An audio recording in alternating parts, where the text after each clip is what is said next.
Whispers of the Twin Moons. Chapter 1. Deep within the heart of the forest, enshrouded in the veil of night, Lo awakens with a start, nestled beneath the protective canopy of towering pines. She gazes through the opening of her tepee as moonlight dances in her silver eyes, revealing a premonition. Adorned with a sacred necklace, a cascade of intricately carved beads and potent amulets passed down through generations of her tribe, Lo senses a disturbance. Each ornament on her necklace is imbued with the history and spirit of her people, amplifying her connection to the land and its ancestors. As the moon's gentle glow bathes her in its ethereal light, visions of encroaching darkness cloud her mind, a sinister foreboding of what is to come. Lo carefully rouses her twin sons, who sleep soundly, swaddled in furs and woven blankets dyed with the rich forest-pigmented hues. Their innocent faces, serene and untroubled in the realm of dreams, stir a fierce resolve within her. She knows the safety of her lineage, the last of the Delar, hinges upon her actions this very night. She gently, yet urgently, instructs her husband on what is coming.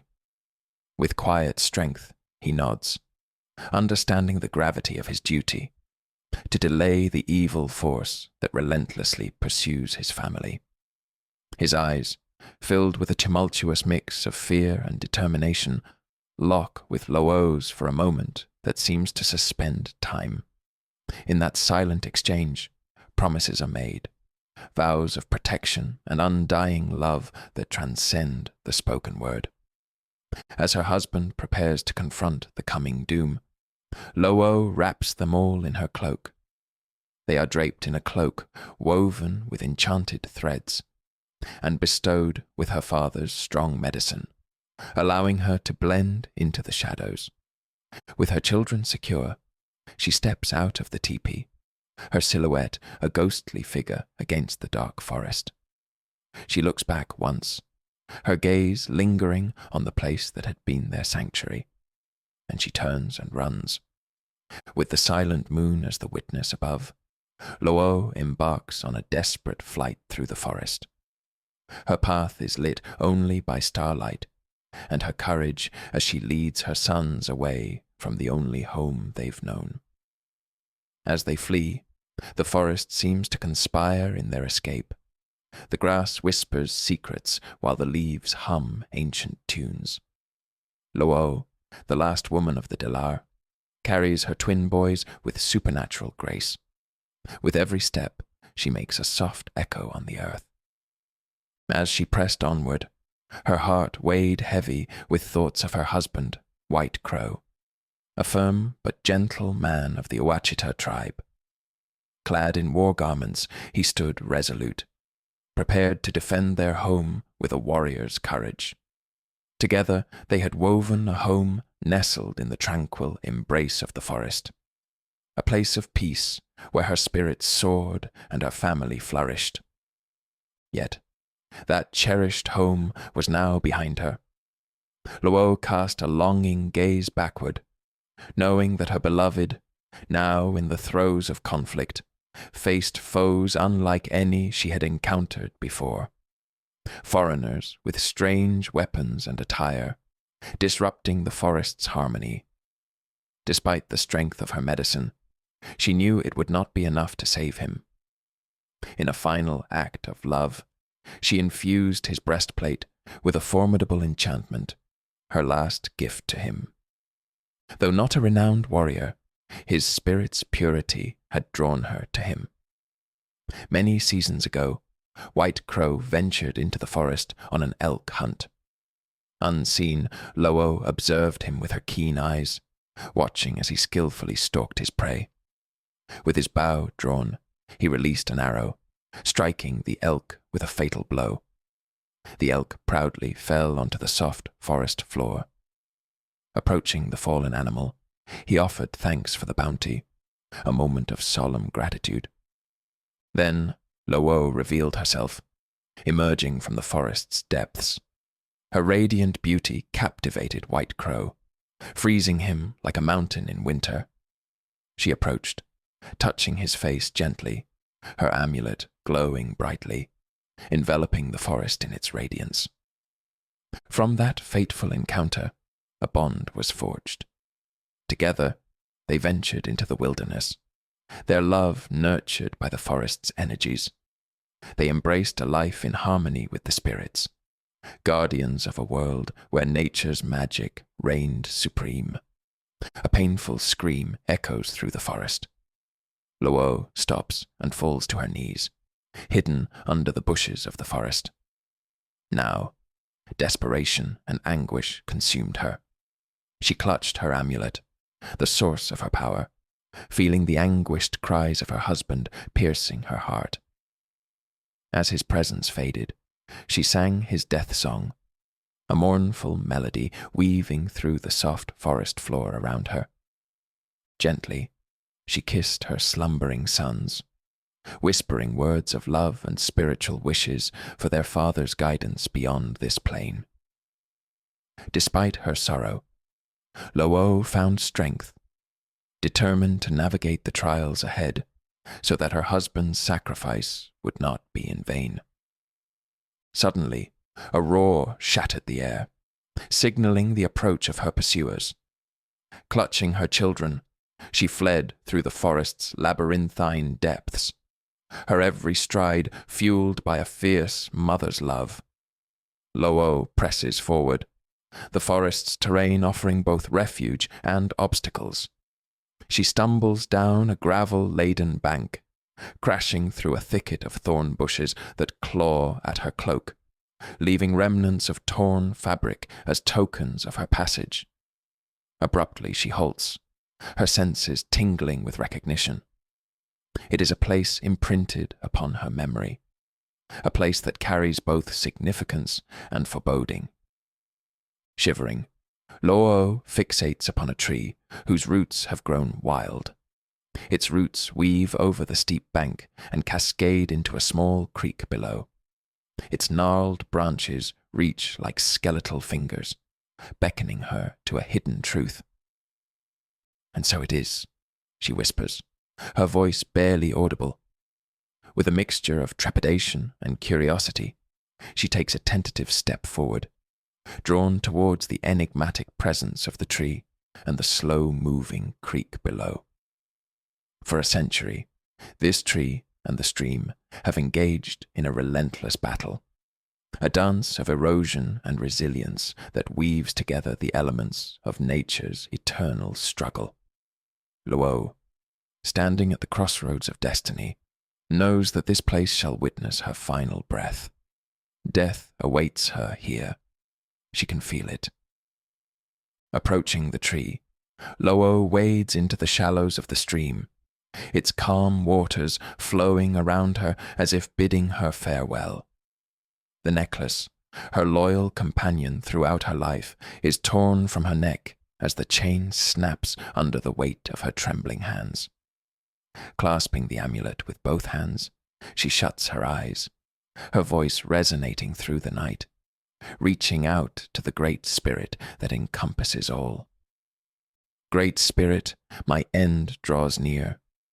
Take whatever remnants of power still pulse within my heart, and use them to safeguard my children. Her hands quiver, and the amulet begins to radiate with energy. The surrounding forest becomes bathed in a blinding brilliance, as if the light from the amulet transforms into countless spears of pure white, reflecting off the water's surface with dazzling luminescence. Lo struggles to suppress her cries of pain, for the intensity grows with every passing moment. The necklace sears her flesh, its power surging through her very being. Opening her eyes, Lo's gaze falls upon a figure soaring towards her amidst the night sky. The creature shimmers with a celestial brilliance, its presence illuminating the darkness. It is a Uluani, a moon shimmer, as her husband's people called them. Rare and precious, They were seen as harbingers of hope. In the darkest hours of his ancestors, when all light had been extinguished and hope seemed lost, Uluani's shimmering radiance had ignited a spark of hope, leading his people out of the suffocating grip of despair.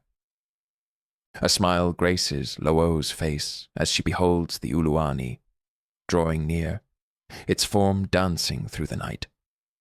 It is an omen, a beacon of reassurance that a glimmer of hope can emerge even in the face of darkness. Lo'o embraces the presence of the Uluani, knowing that her sacrifice will not be in vain. In the fleeting moments that remain, she trusts that the Great Spirit will honor her plea, ensuring a future for her children. Entranced by the presence of the Uluani, Lo'o is oblivious to the shifting currents of the stream, its rising waters gradually soaking her cloak. What was once a gentle brook now transforms into a formidable force, surging with powerful currents that envelop her, rising until she kneels waist deep. Yet, Lo'o remains undeterred, for she senses a profound purpose underlying this convergence of the bird, the water, and her destiny. It is, as it should be, the culmination of a dream that now unfolds before her. Taking Akalu from her shoulder, Lo'o locks her gaze with his, her voice filled with tender strength. Akalu, my precious gift, though our time together has been fleeting, the moment has come for you to embark on a new path, a life yet uncharted. Trust in your instincts, for those in this world will misunderstand and fear you. But remember, my watchful eyes will always be upon you, for the bond between a mother and her child is as unyielding as the mighty mountains. Lo'o holds Akalu tightly, her tears mingling with the essence of their connection. She kisses his forehead with gentle lips, marking him with the imprint of a mother's unending devotion. Then she turns her attention to the Uluani, gazing deeply into its eyes. Take him, noble one, to one who will comprehend his true nature and purpose. The Uluani gracefully lands upon Lo'o's arm as if heeding her plea. With a final glance, Lo'o imparts her unspoken farewell, her hopes intertwined with the feathers of the majestic bird. She releases her grip, allowing the Uluani to carry Akalu, her cherished child, toward a destiny she will never witness. The Uluani seizes her remaining child in its powerful talons and vanishes into the forest's depths. Lo'o's heart clenches with sorrow. An old, weathered log, petrified by time, tumbles against her waist, seemingly propelled by an invisible force. In her mind, Lo'o speaks the name of her remaining child, Osko, instilling him with words of courage and guidance. Osko, my son, fear not the shadows that enshroud you, for they shall serve as your shield tonight. Within you, I sense a great power, a strength that defies the chaos surrounding us. Always remember that your existence is born from love, a love that shall endure beyond the confines of this moment. With tenderness, Lo'o presses a final kiss upon her son's forehead and gently lays him upon the petrified log. As her touch releases him, a wondrous transformation unfolds. Once devoid of life, dead branches embrace Osko, forming a protective barrier around him. Nature itself extends its guardianship, shielding the child from harm. At that moment, the stream swells and recedes, its waters gradually returning to the humble course they once followed. The power emitted by her necklace begins to fade, its luminous glow diminishing with each passing second. Lo'o, rising to her feet, gazes down at the amulet, understanding that her fate has been sealed. The ebbing of her life force becomes a gentle receding tide. Drawing her sword from its sheath, Lo-O cradles it against her face, closing her eyes in solemn reverence. Speaking in the tongue of the Delar, she whispers to the ancient stone weapon, "Long have you dwelled within my family, but tonight others shall claim you as their own. May we, united in purpose, instill fear in the hearts of those who stand against us." Lo-O's words reverberate through the stillness of the forest, a solemn vow that echoes through bark, earth, and leaves. With a burning spirit, she tightens her grip upon the hilt of her sword, ready to face the darkness that comes for her. As the warriors close in, Lo-O senses their presence, and the forest goes still. The foreign men, led by a scout from a tribe she doesn't know, halt in their tracks upon catching sight of Lo-O's back. A moment of tense silence passes, broken only by the rustling of leaves in the wind. Sensing the warriors, Lo-O allows her instincts to guide her every move. The scout raises his stone lance, releasing a fierce battle cry before charging. Lo-O, attuned to the subtle symphony of the forest, recognizes the decisive moment. She tightens her grip on her sword, feeling her fading power surge within her. Opening her eyes, they blaze with luminous blue light, manifesting her essence. Swiftly, Lo-O spins on her heel, arms outstretched, as the Namid, her mystical blade, blazes to life. Effortlessly, she cuts down the charging warrior. The scout falls without a sound, his life extinguished. Raising her sword behind her head, Lo-O lowers the blade and points it toward the forest's heart. A surge of power courses through her as she closes her eyes, her touch tenderly caressing the polished stone against her cheek. The unexpected speed and skill displayed by Lo-O stun two of the remaining men, causing them to falter in confusion, their minds struggling to comprehend this formidable new enemy. Sensing their hesitation, Lo-O opens her eyes and charges toward the closest soldier.